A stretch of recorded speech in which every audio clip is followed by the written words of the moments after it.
Hello, how are you? I'm great. How are you? I'm very well. I saw the movie last night, and I really, really enjoyed your character, especially the kind of little bit of twist that we got at the end. Oh yeah.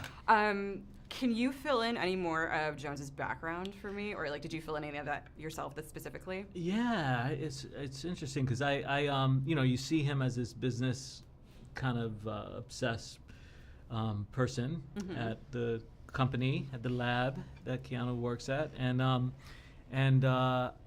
just didn't think he was all that from when he was born. You know what I mean? Like, Yeah. I think he was a different kind of a person, and I thought it might be interesting if he's like, if he somehow escaped poverty and joined the military.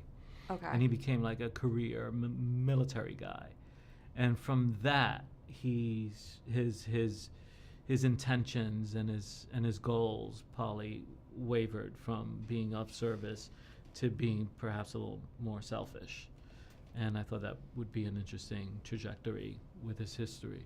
That's you're saying that, and it fits really, really well. Like, that definitely came through, I guess, in nonverbals. But Oh, cool.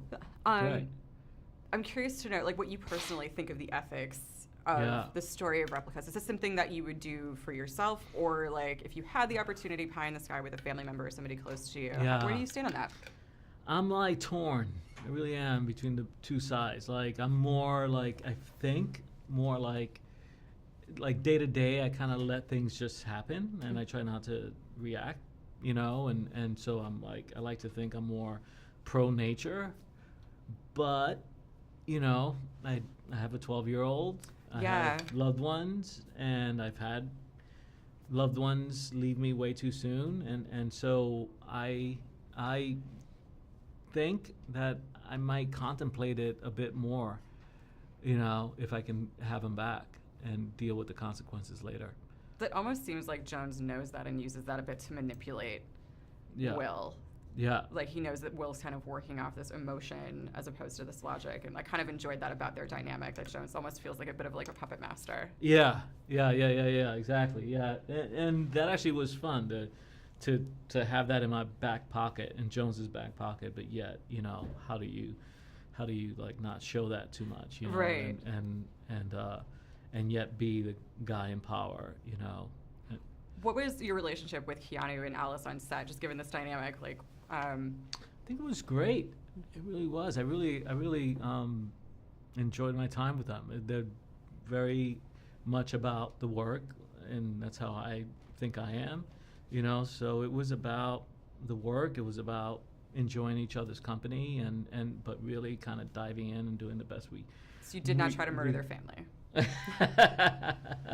I did not. I'm sorry to disappoint you. Would have been such a scope. It would have been.